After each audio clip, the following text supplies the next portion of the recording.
Bueno, por la invitación, por la presencia de ustedes acá.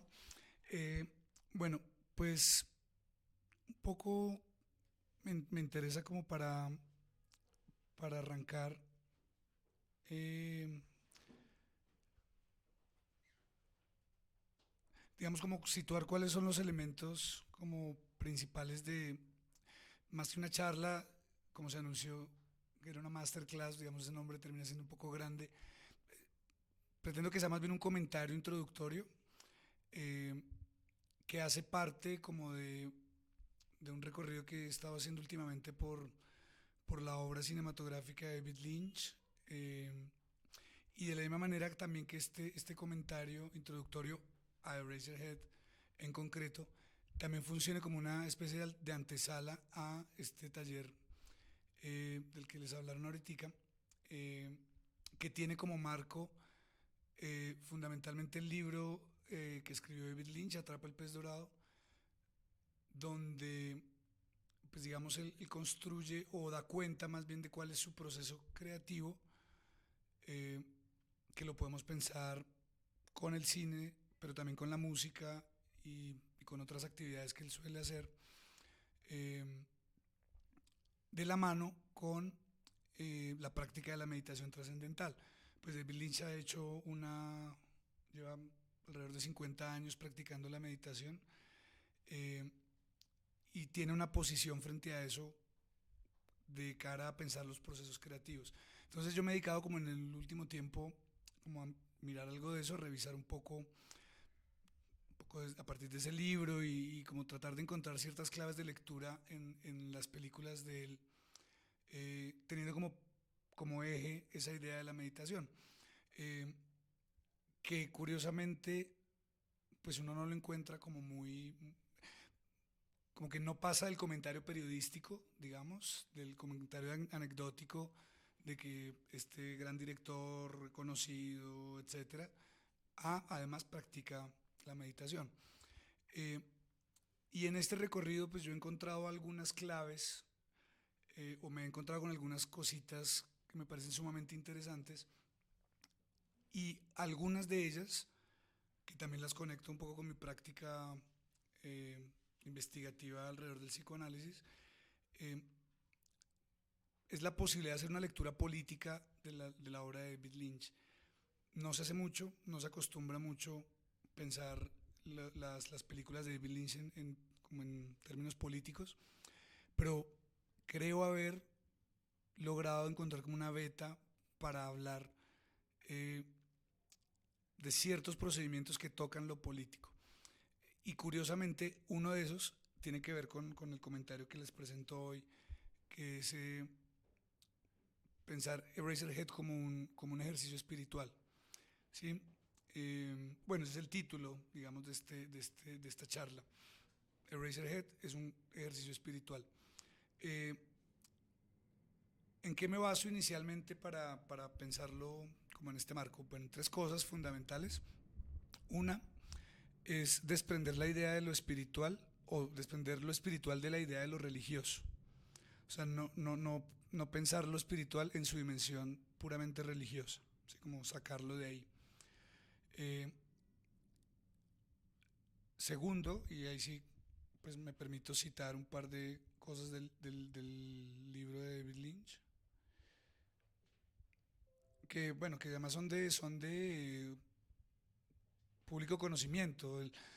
Esto ya es como una marca de estilo cuando él da entrevistas o, o conferencias, etcétera, porque es la pregunta recurrente y es la pregunta por el significado o el sentido de sus películas. Eh, o sea, siempre se intenta buscar en la voz del autor, en este caso David Lynch, algún tipo de respuesta en relación con un hermetismo de significado en las películas. ¿Sí? Entonces, ante la dificultad de comprensión inmediata o incluso a mediano plazo de las películas de David Lynch, parece que la respuesta la tiene él. Entonces siempre se acude como a esa posición de autoridad, eh, y se le pregunta directamente, bueno, ¿esto qué significa? ¿Por qué esto? ¿Por qué lo otro? Siempre en términos de sentido, de significado. Y la respuesta siempre es la misma. Por eso digo que ahí ya hay como una especie de marca de estilo donde es una respuesta muy seca por lo general y es no, de eso no hablo, eh, digamos, no hay que hablar de eso. Un poco siempre es la negativa y lo dice él en un capítulo que se llama Interpretación del libro Atrapa el pez dorado, eh, que incluso podríamos decir es una especie de declaración de principios. Dice, una película debe valerse por sí misma. Es absurdo que un cineasta necesite explicar con palabras lo que significa una película. El mundo de la película es un mundo creado en el que a veces la gente desea entrar. Sí, bueno, ahí dice otras cosas. Eh, entonces, partiendo de ahí, digamos, reafirmar esa idea lynchiana de, de no preocuparse tanto por el sentido o descifrar el sentido de las películas. ¿Sí? Eh, eso incluso termina, me parece a mí, siendo eh, como un intento en algún nivel de, de formalizar el público al que está dirigido o su tipo de espectador particular, ¿sí?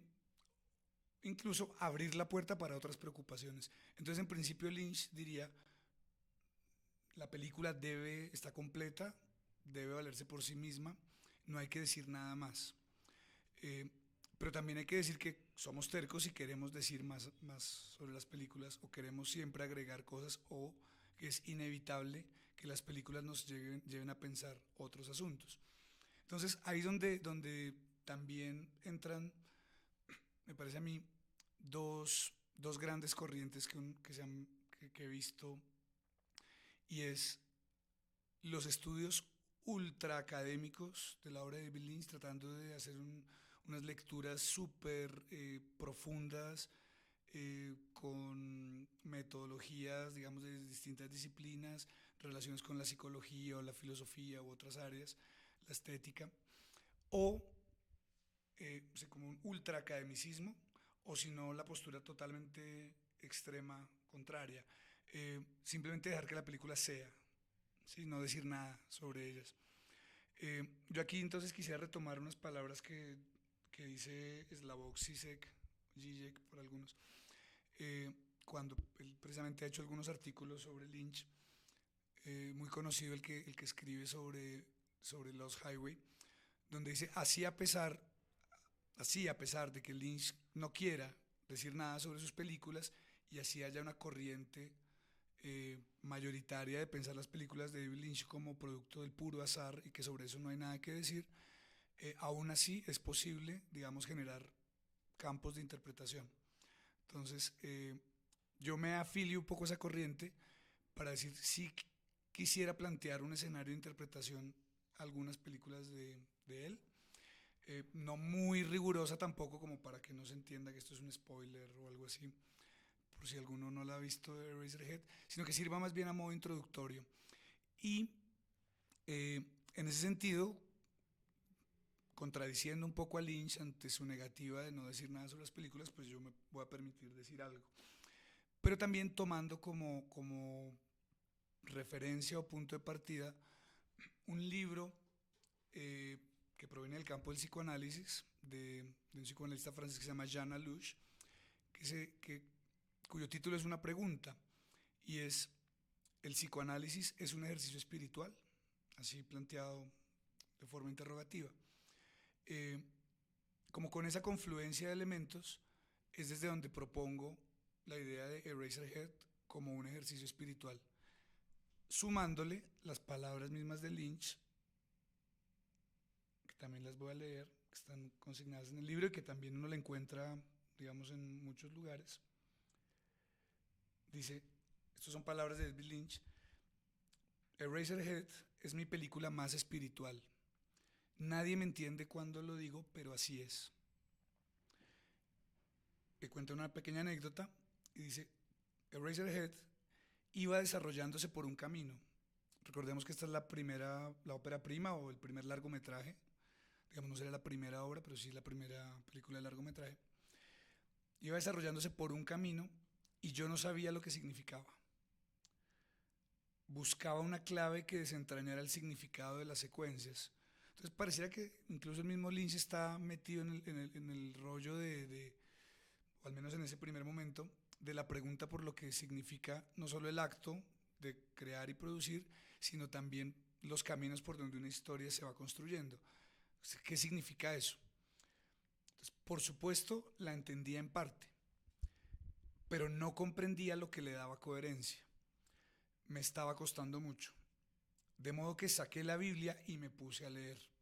Y un día leí una frase y cerré la Biblia porque ya estaba. Y entonces la vi como un todo y plasmó la visión que yo tenía 100%. Creo que nunca diré qué frase fue. Sí, entonces claro, ahí participa un poco de este juego de abrir la Biblia como una especie de revelación, algo se me dijo allí. eh, la práctica de la meditación también tiene algo de eso, de un momento de iluminación. eh, y Lynch es como, ahí lo encontré. ¿Qué fue lo que encontré? No lo puedo decir, tampoco quiero decirlo, eh, pero eso fue lo que le dio camino a la película, como que le permitió salir de ese lugar empantanado en el que se encontraba. Aquí habría que también decir un par de datos adicionales, más de contexto que de otra cosa respecto de Razorhead. Eh, pues decir que, insistir en que es la primera película de largometraje, pero que también responde como a unos procesos de producción no habituales, ¿no? Pues es una película más bien de carácter amateur, cuando David Lynch era estudiante universitario, eh, pero que además se fue haciendo con muchos plazos, ¿sí? Durante un tiempo prolongado, y en un momento muy crítico de la vida de Bill Lynch porque coincidió con la llegada, con su entrada a la paternidad, digamos.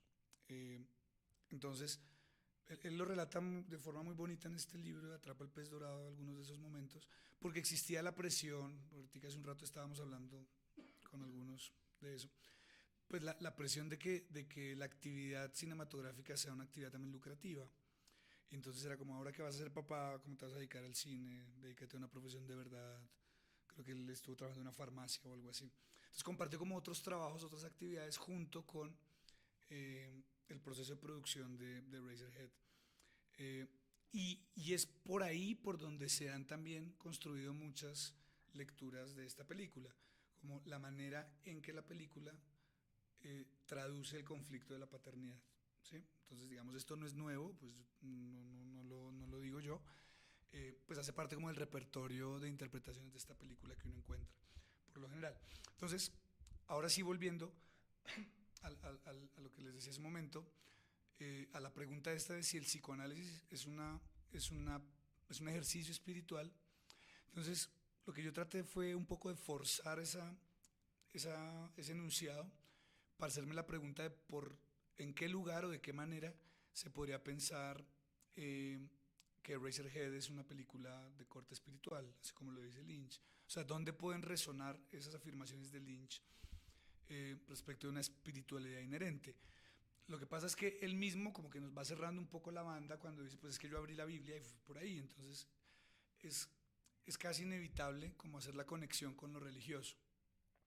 Eh, pero, insisto, yo quisiera quitar acá la cuestión religiosa, o al menos la cuestión en relación con la religión católica y la Biblia, como para pensarla desde otro lugar, que es justamente el lugar que retoma Jana Luch para hablar del psicoanálisis, eh, que es eh, como unas aproximaciones que hace Michel Foucault sobre lo espiritual, lo que define Foucault como lo espiritual.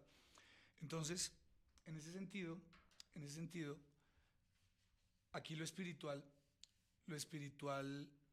se entiende más. Permítanme un segundito.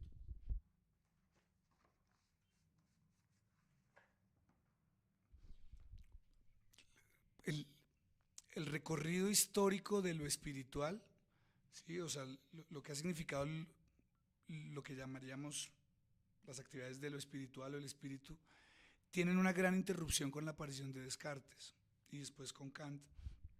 Y es que eh, Descartes sitúa lo que él llama el acceso a la verdad como una teoría del conocimiento. Digamos, el gran enunciado de Descartes es conócete a ti mismo. Y el conócete a ti mismo sería como el tránsito hacia la búsqueda de la verdad o una verdad. Y de hecho, pues a partir de Descartes se fundan muchos de los paradigmas de la ciencia moderna.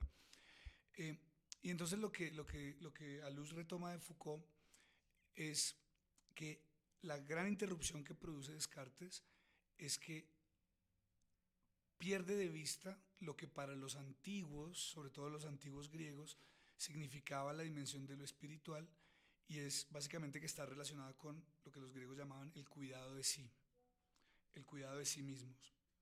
¿Sí? Entonces por ahí por donde Foucault construye la noción de lo espiritual y por donde yo voy a tratar de, o por donde estoy tratando de pensar Eraserhead.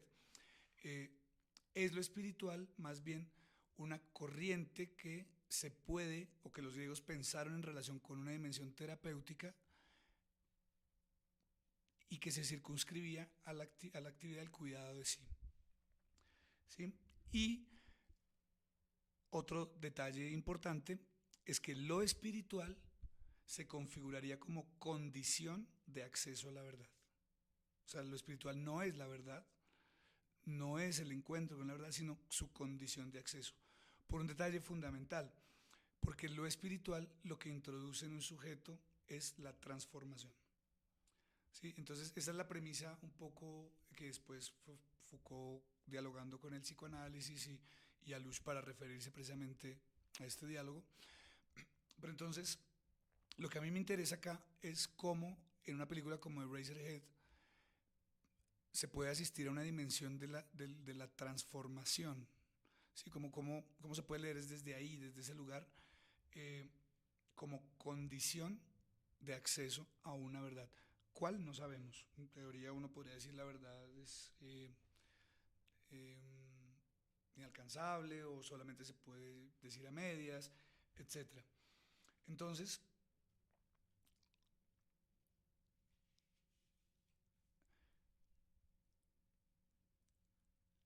también, también me gustaría decir que en ese apartamiento de lo espiritual en su vínculo con lo religioso y la religión, porque es un poco también de las herencias de Descartes, eh, porque Descartes va a delegar o va a legar las cuestiones de lo espiritual hacia las instituciones religiosas, ¿sí? O sea, las va a fincar allí. Eh, y se produce como un gran cisma, ¿no? Como una gran separación en asuntos que refieren fundamentalmente al cuerpo. Entonces, por un lado va a estar esto que Descartes llama la res pensante y la res extensa, es la mente y el cuerpo. Eh, entonces, ese desplazamiento de lo espiritual y la circunscripción a lo religioso, pues ha tardado siglos como en desmontarse de allí. Tal vez en las últimas décadas se ha podido, digamos, producir un nuevo desligue donde lo espiritual está habitando otros lugares. Lugares que hasta cierto punto también resultan sospechosos porque también han quedado capturados por el mercado, pero bueno, esa es otra historia. Entonces, apartarse un poco de la dimensión religiosa de lo espiritual eh, implica pensar entonces que para lo espiritual se abre el campo o el marco de una praxis ética, de un actuar ético. Sí, que es lo que fundamentaría esta experiencia de la transformación y del cuidado de sí. Eh, y les decía hace un momento, he intentado mirar también una beta que toque con la cuestión política, de, que, pueda, que pueda derivar lo espiritual hacia lo político, y dice precisamente Jana Lush en en un apartado del texto, pues que esa ética del cuidado de sí también es capaz de producir una resistencia al poder. O sea, se puede constituir como una resistencia al poder. El psicoanálisis le llama a eso los lugares del gran otro. Entonces, cuando el cuidado de sí y la autotransformación, no como encuentro con una verdad del individuo, del sujeto, sino más bien como una condición de posibilidad, se está fundando una ética que puede tener incidencia en lo político. ¿sí? Esto, por supuesto, es un camino que estoy tratando de elaborar de otra manera, pero no quería dejar de mencionarlo, eh, porque,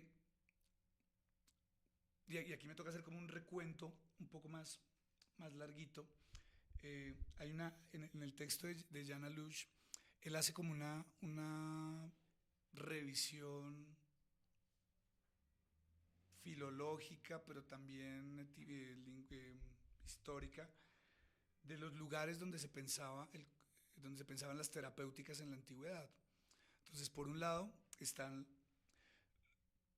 lo que implica el cuidado del cuerpo en sentido estricto, que sería el campo de la medicina, eh, y el campo del logos, y por otro lado, el campo de las terapéuticas. ¿Sí? Entonces, los, los antiguos, aquí el que está citado puntualmente es Filón de Alejandría, suponían que el cuidado, las terapéuticas se ocupaban del cuidado del alma. De ahí que una palabra como psicología, eh, en su etimología traduzca el estudio del alma. Y pues en esa variación histórica que el término alma se tradujo como psique, ¿sí? Como los procesos de la mente. Eh, pero aquí el caso puntual es que las terapéuticas en la antigüedad se apartan de las prácticas médicas, porque las prácticas médicas se circunscriben al orgánico, a la fisis, digamos, al orgánico del cuerpo. Eh, y entonces, en ese sentido, lo que se llamaría el cuidado del alma eh, es lo que subyace a una práctica terapéutica. Para los griegos, insisto, en nuestra actualidad una práctica terapéutica del campo psi está, digamos, organizada desde el campo médico. Eh, entonces,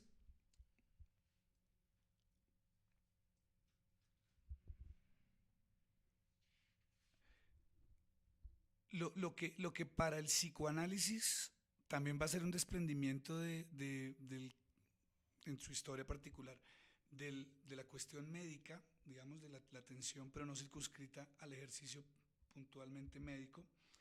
eh, el psicoanálisis se puede entender como una ética de la palabra y que para algunos esa ética de la palabra está también, digamos, directamente ligada con ciertas prácticas artísticas, con cierto proceder creativo, ¿sí?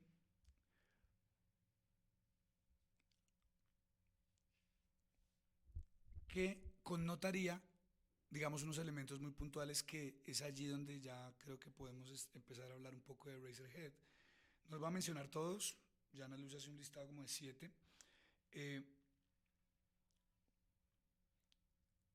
que la noción de cuidado de sí, la, lo que tanto Foucault como Freud como Lacan van a llamar la subjetivación, como estado de transformación de un sujeto, o sea, como el paso de un lugar a otro, en un sujeto concreto, tiene ciertas connotaciones que se pueden, digamos, abordar. Por un lado, es una noción de salvación, entonces un carácter salvífico. Eh, que Foucault va a conectar directamente con la estulticia, con el estado de locura. O sea, entender la locura como una suerte de acceso a la salvación. Hay una gran tradición literaria y cinematográfica que podría plantear eso, que se podría examinar. Eh, y aquí lo que me atrevo a decir es, podría pensarse una guía de lectura de Razorhead en el sentido de los estados de locura son a su vez estados salvíficos, ¿sí? O que la conexión directa con la locura abre la puerta como para pensar algo en el orden de la salvación. Y eso pues uno también lo puede construir desde la historia de la religión, si quieren. Por otro lado, una dimensión de purificación. Eh, entonces una dimensión catártica. Y purificación en el puro sentido de expulsión,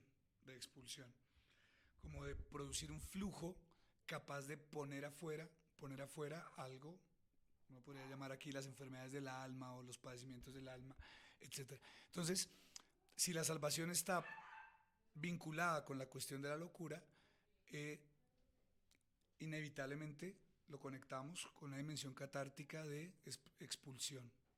¿Y qué se expulsa en los actos de subjetivación? El psicoanálisis dirá palabras.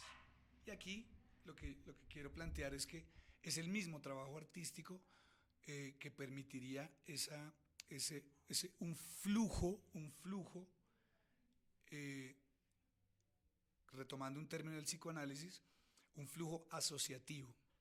¿Sí? Eso es con lo que trabaja la clínica psicoanalítica, con el flujo de palabras, lo que se ha llamado asociación libre. Entonces, un flujo asociativo. Eh, David Lynch, desde muchos lugares teóricos, se ha querido ver como un autor como circunscrito a los movimientos, al surrealismo. ¿Sí? Un poco tiene conexión con esto. Eh, pues porque el planteamiento poético del surrealismo tiene que ver con el flujo de ideas, de palabras, sin filtro alguno, como los flujos de conciencia. No es exactamente lo mismo que la asociación libre, pero tiene algunos elementos cercanos. Eh, pero aquí también yo diría hay que hacerse otra pregunta. Y la pregunta fundamental es, y para eso recurro a otro texto que yo creo que lo explica muy bien, que también se lo recomiendo, que es el artículo que escribe David Foster Wallace sobre David Lynch, ¿sí? En uno de sus apartados, cuando él trata de acercarse a lo que se llama, lo que pues uno ya lo encuentra en, no sé si está la RAE, lo habrá admitido, en el habla cotidiana uno ya encuentra el adjetivo lynchiano. O sea, eso ya se marca un estilo, sirve para marcar eh, unas particularidades, tanto estéticas como narrativas. Entonces se habla de lo lynchiano. Y lo lynchiano conecta con cierta dimensión de lo surrealista, ¿sí? del surrealismo. Eh, por eso digo, ahí hay como una cercanía. Entonces, eh, David Foster Wallace en ese artículo que ahora mismo, ¿cómo se llama? Creo que el título es David Lynch eh, conserva la cabeza, si no estoy mal. Puede que me esté equivocando, pero creo que es el título.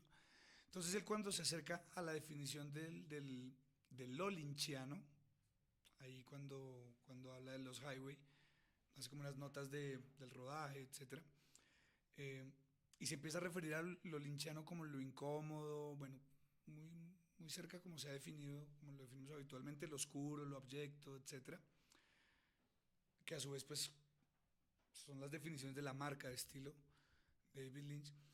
Él dice algo que me parece que es muy importante, y es que lo lynchiano, entendido como un estilo, o como la posibilidad de un estilo, tropieza eh, con lo que en el cine se suele tropezar, que son los procesos de producción.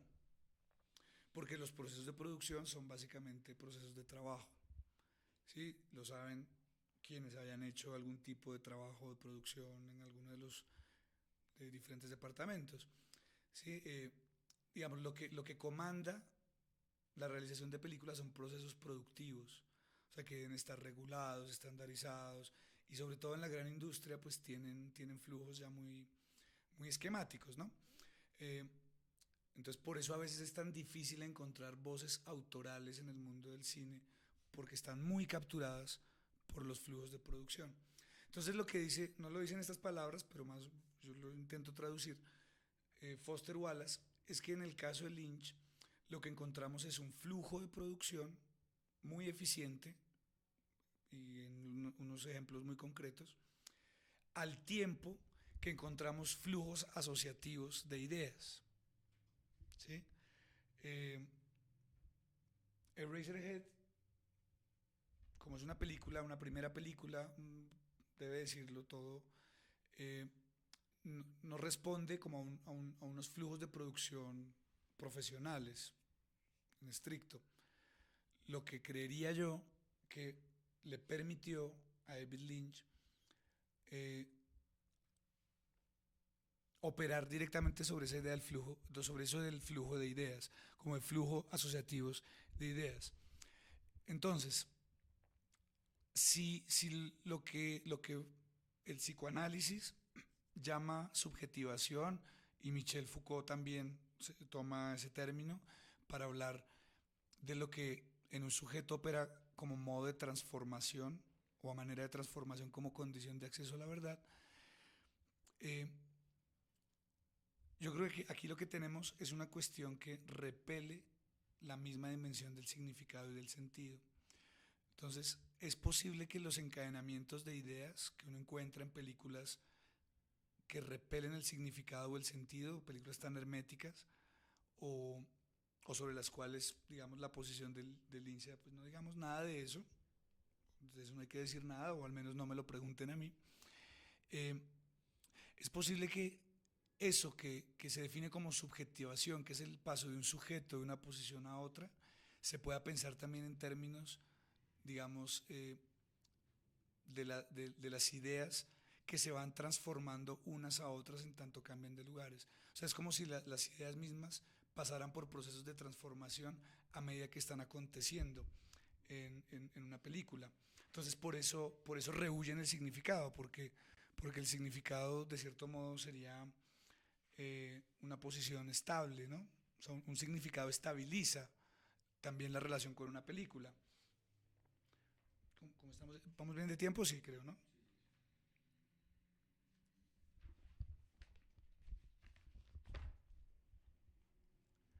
Entonces,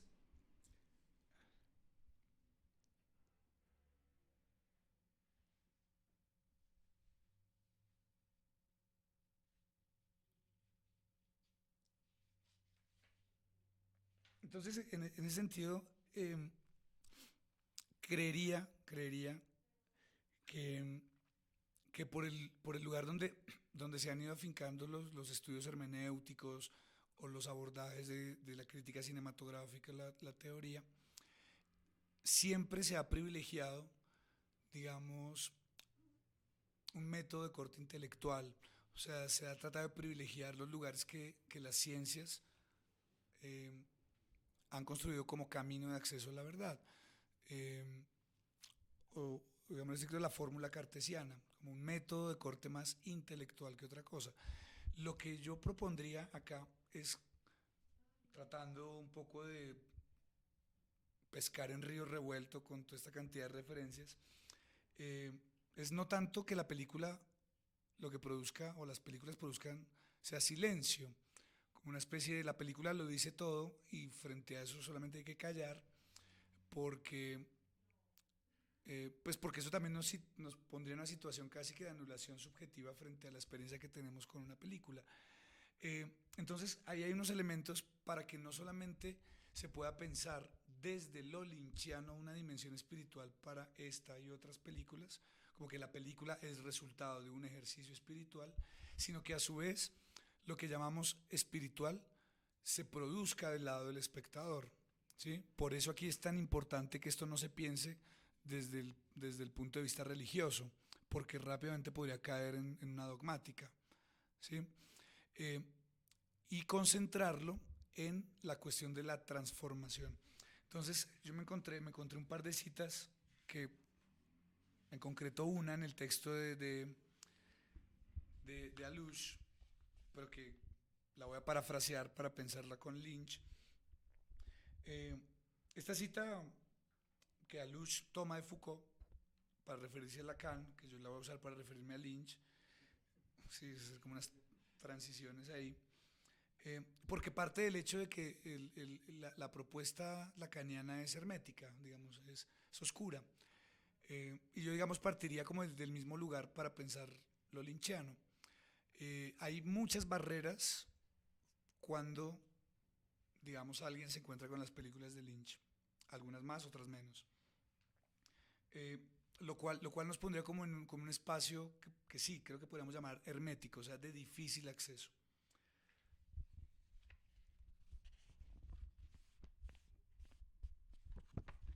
Entonces, aquí ya no veo muy bien.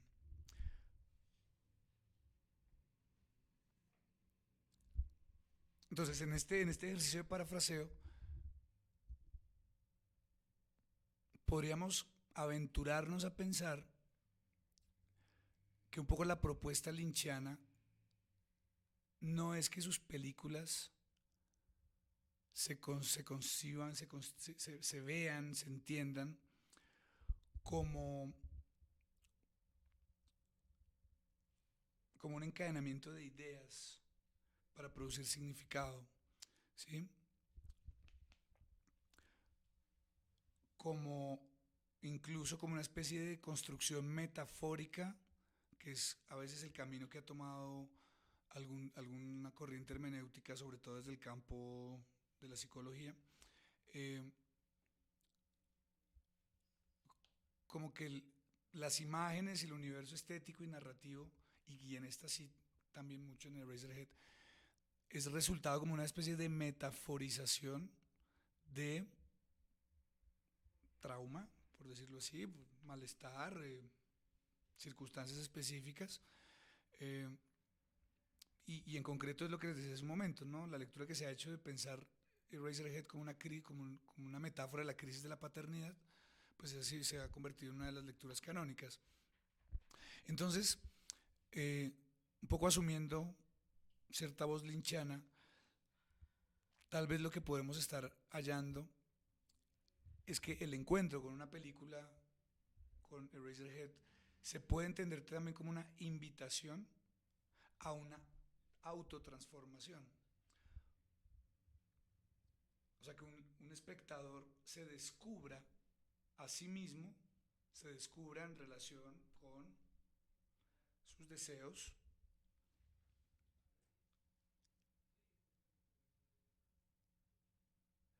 y que más bien el trabajo que un espectador realiza sobre una película no sea un trabajo interpretativo, sino un trabajo de comprensión de sí mismo, ¿sí? Comprensión del sentido de transformación. A ver, voy a tratar de decirlo de forma más clara. Eh, la relación que invita Lynch, creo es lo que creo en este punto, no es a que sus películas sean decodificables como un sistema de mensajes, de información o, o el resultado de un sistema de signos, significación, sino que más bien constituyen un artefacto que sí tiene origen en algunos asuntos que serán propios del autor, pero que constituyen en sí mismos un artefacto que sirve, no sé si llamarlo probablemente excusa, o al menos de estímulo, para que en un espectador posible se desencadene un proceso de transformación. ¿Sí? Entendiendo transformación como esto que decíamos hace un rato en relación con el cuidado de sí. Entonces, eh, aquí me puedo meter en un lío porque también hay una corriente que ha pensado el cine de forma terapéutica, pero en la lógica que se piensan muchas terapéuticas en la actualidad. Entonces, lo que podría decir es que es posible entonces pensar el cine de Bill Lynch desde esta dimensión terapéutica conectada con el modo en que se concebía en la antigüedad, ¿sí? Eh, donde el cuidado de sí es necesario como punto de transformación, ¿sí? Y que es esa transformación lo que deriva o lo que deriva en las posibilidades de acceso a la verdad. ¿Sí? Digamos, esto es totalmente antioccidental, anticontemporáneo, eh, en el sentido en que vivimos un mundo donde digamos, el discurso de la ciencia impera. ¿Sí? Toda la producción de verdad se da gracias a los mecanismos y métodos que la ciencia ha impuesto. Aquí pareciera que hay una línea distinta, o que se propone una línea distinta. Eh, Hay una cita de Deleuze, dice así: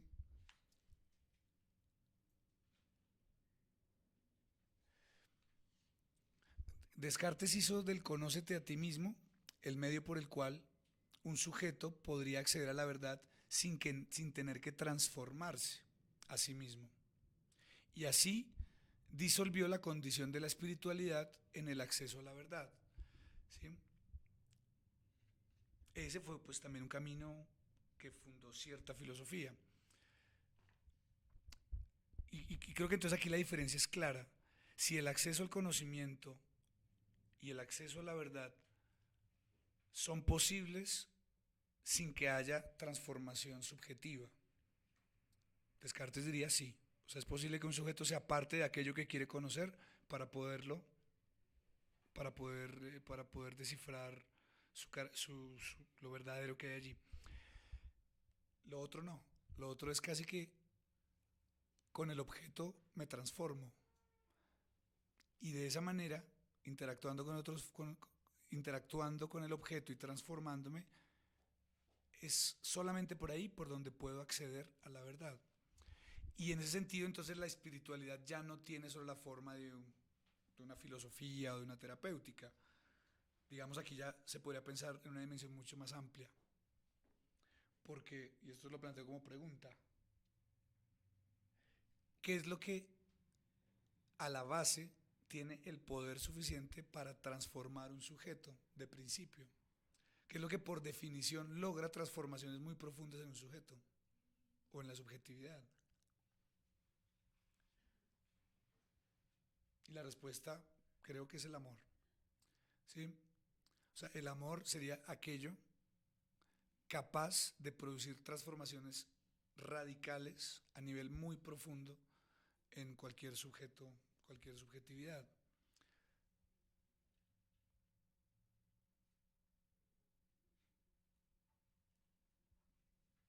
Porque pareciera que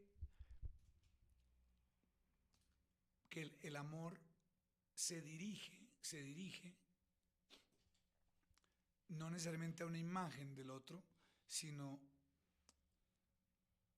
algo del orden de lo esencial del otro, de lo esencial que es imposible de, digamos, capturar. Eh, en últimas, yo lo que estoy aquí proponiendo es la posibilidad de una lógica de lectura distinta, no solamente para el cine de Lynch, sino para otras. Lo que pasa es que esto lo saco de un poco de haber estudiado a Lynch, pero para pensar un poco eh,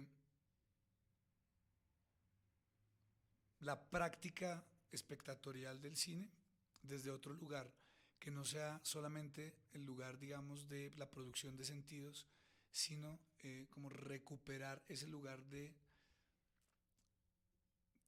lo que una película potencialmente, de cómo una película puede potencialmente incidir en la transformación de un sujeto. ¿Sí? Eso pues ya nos sacaría de entender las películas como objetos de estudio, metodológicamente hablando, pero también que no sean solamente objetos de consumo. Sí, porque el objeto de consumo, tal como lo piensa nuestra época, pues es un objeto de consumo un poco que se desgasta rápido. Eh, creería que entonces esta lectura de lo espiritual, y entonces introduzco esta dimensión de lo político, una vez más, eh, esta dimensión de lo espiritual, donde no solamente es la película en sí misma el resultado de un proceso de transformación y que habla de unos procesos de transformación, sino que además invita o podría invitar a una experiencia de transformación en un espectador. Eh, entonces lo que creo que puede ocurrir es que la misma película pueda, o esta lógica pueda abrir una brecha en el modo en que percibimos o vemos el cine, para devolverlo o sacarlo un poquito de esos lugares tan radicales donde se ha fincado, que son pues el consumo o entenderse como un objeto científico de estudio. ¿Sí? Eh, entonces casi que, y con esto voy un poco cerrando, casi que el planteamiento macro que estoy haciendo es que esa idea de lo espiritual como el cuidado de sí aboga es por tratar de alojar una nueva dimensión de lo amoroso en la experiencia del cine. ¿Sí? Eh, y entendiendo lo amoroso acá como el encuentro con algo del sujeto que está más allá del mismo. ¿Sí? Por eso lo espiritual ahí sí habla de trascendencia. O se tendría que pensar en relación con asuntos trascendentes, con asuntos que están más allá de sí mismos. O sea, si un espectador accede a una experiencia con una película, una experiencia de transformación, con lo que se encuentra es fundamentalmente con la posibilidad de ir más allá de sí mismo. ¿Sí? Eh, y lo que poco puedo retomar como enseñanza del psicoanálisis, que un poco el trabajo desde esa disciplina implica esto que Freud llamó la transferencia, en algún momento, implica una dimensión de lo amoroso como el encuentro con algo que no se puede saber, o sea, que está radicalmente vedado al saber y que está más allá de un sujeto. ¿Sí? Eh, ese sería, digamos, eh, este marco que yo sitúo en relación con lo espiritual, eh, un tránsito hacia lo amoroso y en ese sentido desde lo amoroso para pensar otra práctica del consumo, pues ya no quisiera llamarlo consumo, otra práctica de la experiencia estética con las películas que, digamos, redundaría políticamente, si se quiere. Eh, entonces, para ir cerrando, que creo que sí, ya podríamos ir cerrando ahí, eh,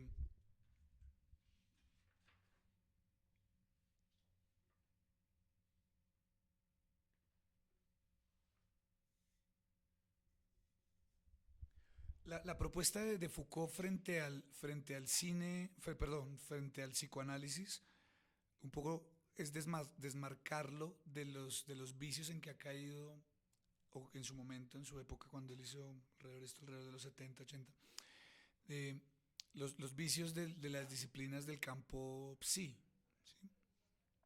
Y lo que Foucault planteaba para el psicoanálisis era la posibilidad de una revisión del, en relación con la dimensión terapéutica de lo espiritual, ¿sí? Como lo entendían los antiguos.